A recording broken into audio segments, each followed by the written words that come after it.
عیسائیوں کی آپس کی جو فرقہ بندی ہے ان میں، اور عیسائیوں کی یہودیوں کے ساتھ ہم نے ان میں عداوت رکھ دی ہے، اور یہ قیامت تک کے لیے عداوت ان میں رہے گی، یہ عداوت ختم نہیں ہو سکتی۔ البتہ وقتی مہم جوئی کی وجہ سے یہ جذبہ دب جائے، یہ ایک الگ بات ہے۔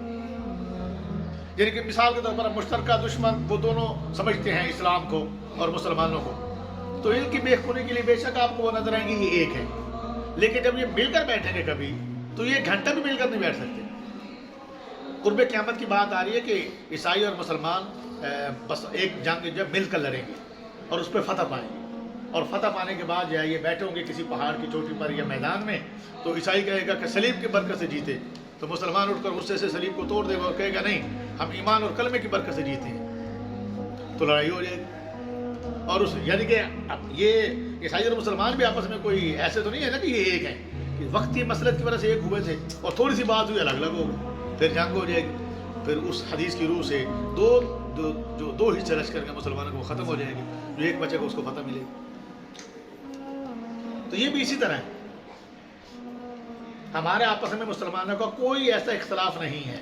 آپ خطیبوں کو نکال دیں، آپ مناظرین کو نکال دیں، مناظرے والوں کی ذمہ داری ہماری نہیں ہے، ہمارا کوئی ایسا میجر و بنیادی اختلاف نہیں ہے کہ جس کی وجہ سے ہم مل کر نہ بیٹھ سکیں۔ اور یہ جو ہے نا، یہ جو نصارہ، ان کا آپس میں ایسے بنیادی اختلاف ہیں کہ یہ شروع سے الگ الگ ہو جاتے ہیں۔ دیکھو ہماری جڑیں ایک ہے، اوپر سے درخت دو شاخہ ہو جائے، تین شاخہ ہو جائے ایک الگ بات ہے، ان کی جڑیں نہیں ملتی۔ ایمان اور توحید بیج اور جڑ کی مانند ہے نا، تو ان کے ایمان اور توحید میں اختلاف ہے، ہمارا تو ایمان اور توحید میں کوئی اختلاف نہیں، ہمارا تو فروعات میں جا کر اختلاف بنتا ہے، اور وہ ہمارے خطیبوں نے جناب والا بڑھا چڑھا کر کفر اسلام کا بنا دیا۔ تو ہمارا تو ایسا بنیادی، دنیا میں سب سے زیادہ یعنی کہ جو وسیع مذہب ہے وہ اسلام ہے، اور سب سے زیادہ جن کے عقائد میں اتفاق ہے وہ اسلام ہے۔ اب آج کے دور میں آپ کو لگ رہا ہے کہ یہ بات ہمیں تو کچھ ایسا نظر نہیں آتا، تو آج کے دور کے جو مسائل ایسے لوگ ہیں یہ ان کی وجہ سے ہے یا ہمارے مطالعے میں کمی کی وجہ سے ہے۔ اب دیکھو نا مثال ہے، ایک آمین کے اختلاف ہو کر آپ اسلام اور کفر کا اختلاف بنا دیں تو بتائیے کوئی تمہارا کیا علاج کر سکتا ہے؟ بھئی یہ کفر و اسلام کا اختلاف تو نہیں ہے نا، آپ نے جنازے کے بعد دعا مانگنی نہیں مانگنی ہے، آپ نے اس پر مسالک کی بنیاد کھڑی کر دی، آپ نے اس پر اللہ معاف کرے حق و باطل کی جنگ والی آیتیں فٹ کرنا شروع کر دی، تو یہ بھئی آپ کا بے وقوفی ہے، ہماری بے وقوفی ہے، ورنہ یہ کوئی اختلاف ہے؟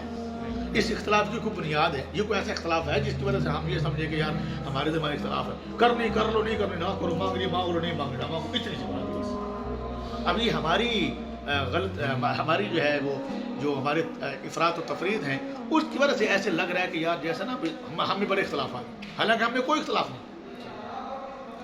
نماز پڑھنے کے جتنے طریقے ہیں اگر آپ ان میں شدت ختم کر دیں، آپ ایک مسجد میں 10,000 بندہ جمع کریں اور ہر بندہ اپنے طریقے سے نماز پڑھے، کوئی مسئلہ نہیں، برابر نماز پڑھے بس۔ اب اگر کچھ لوگوں کی روزی روٹی جوڑ دی گئی ہے اس کے ساتھ کہ وہ ایسے کیوں کر رہا ہے، وہ ایسے کیوں نہیں کر رہا، اسی پہ لڑ بھڑ رہے ہیں وہ، تو اس میں اسلام کا بیچارے کا قصور تو نہیں ہے، یہ تو ہمارے ہتھے چڑھ گیا ہے، تو ہم نے اس کا یہ حشر کر دیا۔ تو ہمارے تو کوئی اختلاف نہیں، ہمارے تو اتنے مضبوط عقائد ہیں کہ 14 صدیاں گزر گئیں، 14,000 صدیاں بھی گزر جائیں، ان میں ایک ذرے کے برابر ہمیں لچک لینے کی ضرورت نہیں ہے، ہمیں پیچھے ہٹنے کی ضرورت نہیں ہے، رجوع کرنے کی ضرورت نہیں ہے، کسی ایک بھی عقیدے اور اصول میں ہم نے آج تک لچک نہیں دکھائی اور نہ پیچھے ہٹے، کیونکہ جو فطرت اور حقیقت کے مطابق ہوتا ہے اس سے لچک لینے کی پیچھے ہٹنے کی ضرورت نہیں ہوتی۔ فروعات کے اعتبار سے تو اسلام سب سے زیادہ وسعت رکھنے والا ہے، قیامت تک آنے والے آخری انسان کی ہر ضرورت اللہ نے ان اصول کے اندر ڈال دی ہے۔ اگر کوئی اصول پر غور و فکر کر کے نکالنا چاہے تو تمہیں کسی نئی دین کی نئی شریعت کی ضرورت نہیں ہے، اسی میں تمہاری ساری ضرورت پوری ہو۔ 1400 سال پرانا زمانہ ہو یا آج کا ترقی یافتہ زمانہ ہو یا آج سے 10,000 گنا زیادہ زمانہ ترقی کر جائے، اسلام واحد مذہب ہے جو ہر حال میں ہر دور میں رہنمائی کرے گا، بشرطے کے صحیح ہاتھوں میں ہو۔ اب اگر ہاتھ سے صحیح نہ ہو تو آپ توپ بھی پکڑا دیں، ٹینک بھی پکڑا دیں بزدل کے سامنے، جس کو میری طرح جھٹکے سے ڈر لگتا ہے یا دھماکے سے ڈر لگتا ہے، تو وہ بیچارہ فائر نہ کر پائے، وہ نشانہ نہ لے پائے، تب اس میں ٹینک توپ کا کیا قصور ہے؟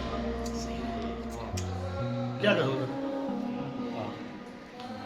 یا آپ ہمارے عربی بھائی ہیں جن کو کھانے پینے کا شوق ہے اور بھی ان کو 2-4 شوق ہیں، یہ جہاد بھی اڑاتے ہیں اور ہر اس جگہ جاتے ہیں جہاں کوئی ایسی چیز مل جائے، ٹھیک ہے، جو کہ بس وہ اس طاقت کا ذریعہ بن جائے. یہ بیچارے بھاگے رہتے ہیں. تو ان بیچاروں کو جہاز اڑانے نہیں آتے، ان کو نشانے لگانے نہیں آتے. جن دشمن کہیں بیٹھا ہوتا ہے، ان کا بم جو ہے وہ 10 کلومیٹر دور جا کہیں اور گرتا ہے. تو یہ بیچارے یہ بم مارنے کے آتی نہیں ہیں، یہ تو دوسرے بم مارنے کے آتے ہیں. ان بیچاروں کو تو پتہ ہی نہیں ہے. اور جن کو بم مارنے آتے ہیں صحیح جگہ، وہ بلیک میل کرتے ہیں، وہ اپنی قیمت وصول کرتے ہیں. وہ کہتے ہیں پیسے دے تماشا دیکھ، اور وہ اپنی صلاحیت بیچتی ہیں. سمجھو کہ نہ سمجھو؟ والے سمجھو کہ نہ سمجھو؟ ہاں جی، ہاں نہ سمجھو تو نہ سمجھو. قال ابن كثير لا يزال المتباغضين متعادين يكفر بعضهم بعضا ويلعن بعضهم بعضا. دیکھ لو، وكل فرقة تمنع الأخرى دخول معبدها. یہ کام عیسائیوں کے تھے، ایک دوسرے کو کافر کہیں گے، ایک دوسرے کے خلاف لڑیں گے اور ایک دوسرے کی عبادت خانے میں داخل ہونے سے منع کریں گے. آج آپ نے بنا لی. اور کوئی ختم کرنے کی آواز لگائے، کوئی تحریک چلائے کہ ختم کرو یہ ظلم جو معاشرے پر کیا جا رہا ہے، تو پھر وہ بھی قبول نہیں ہوتا. وہ بندہ بھی ہمارے معاشرے کو قبول نہیں ہے. اس پر بھی پھر آپ پتہ ہے کہ کیا کیا حال آتے ہیں.